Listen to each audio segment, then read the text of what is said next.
Sunday, and new chances to win big this time. It's Grand Slam 75, and it is at Halmstad. And today again, Mike to my help. How are you, Mike? I'm fine. Thank you. Yeah. What about the racing then? What are your predictions for this Sunday? Well, Sundays are always Sundays. They're always difficult, especially in the early bets. It's difficult to tell which ones are going to be favorites and which ones are going to be upsets.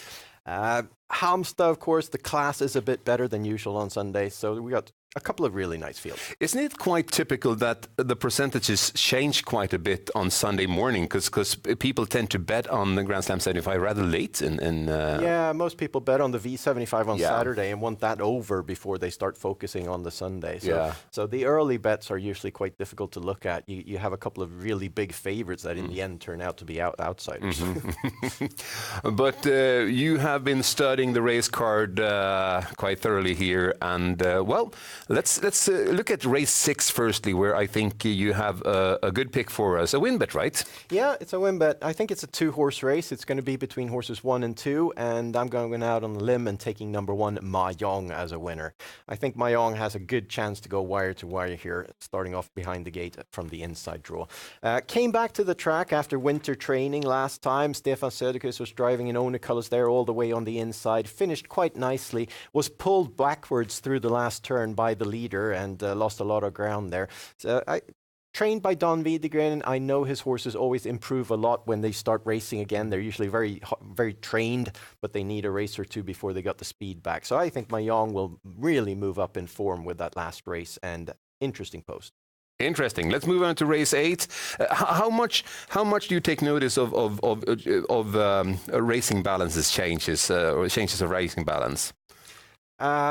Well, quite a lot, especially on some horses, and this is one of those. Number 8, Mr. Magnifique, in my personal opinion, improves, 20, 30 meters when he races without shoes all around. When he's got shoes on, like last time, he tends to go off stride at the end, like he did last time. He starts pacing, goes off stride, and now I'm hoping they can pull the shoes at Halmstad on Sunday. It's very likely, and in that case, he's going to be 20 meters better than last time. He's been racing okay through the winter, but much better horse without shoes.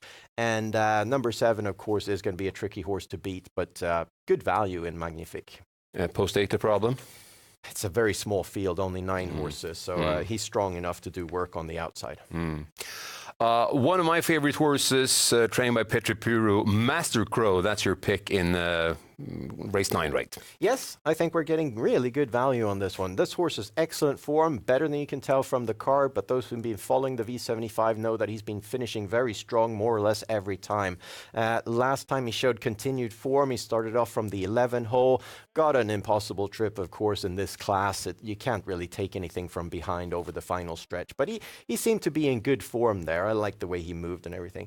Now he's got the inside draw here, a small field. The favorite, the huge favorite here, I think, is going to be number 3, Vesterbo Exact. He's been very impressive over a long period of time on the V75, but last time he broke stride right away behind the gate, and that's a big warning sign for me. I think he could be moving out of form. Going out of form there. This leads us into the daily double, where you banker number 1, Master Crow, in the first leg. And then you got, is that Olivia Cherie going to be the favorite in the second leg of the double? I don't really know. I think there is a risk. She's going to be one of the favorites. Possibly number 9 could also be more or less even money there. But number 1 has an excellent post, fast behind the gate, has shown good form as well. Last time she was out at Halmstad. She's got 2 races now this year and should be moving up in form. Last time she raced quite okay. She was on the inside all through the trip there.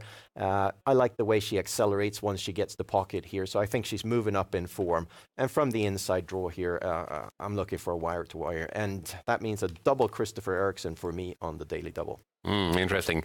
Then over to the main betting forum, the Grand Slam 75, and I know you have got a banker in Grand Slam 75 1.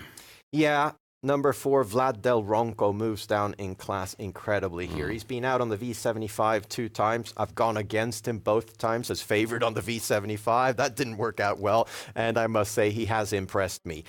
He's been driven by 2 of the best drivers, of course. Now, once again, the trainer is in the race bike, but he's driven the horse very nicely before, and he's won, and the horse stands out in a class on his own here. Here are pictures from last time on the V75, and compared to the opposition that time, none of these horses would have had a chance in that race. Eric was lyrical about the horse after last race. Same with Bjorn Goop, second to last time. A very strong horse, and he's definitely heading up it through the classes in the V75. So for him to make an appearance in such a low-grade race like this, I think he's probably not going to be maximized like pulling shoes and stuff, but I don't think he needs to. He'll win this one nonetheless.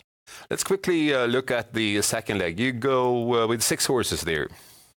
Yeah, it's pretty open. I must say that one of the trainers with horses that never run out of gas has a horse here at very low percentages early on that is quite interesting. Number 4, Zeno Lance, trained by Laura Müllame. Dangerous to leave that one off your system. Mm-hmm. Well, she's got good stable form there, and her horses tend to perform very well when they're out on the track. What else do we got? Anything else you want to mention before we leave?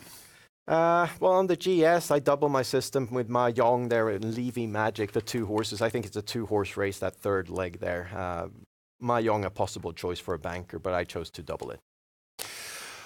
Well, Mike, as always, a pleasure, and we're having a very interesting Sunday ahead of us from Halmstad. Interesting times now. It's spring, and the big guns are coming out. And, well, it's just a couple of months, then we got the Elite Loppet. So time moves fast. It does, surely. It's been a pleasure that you're with us. Follow us at SwedishHorseRacing.com, where you always find the latest news available. Thanks for watching. Goodbye.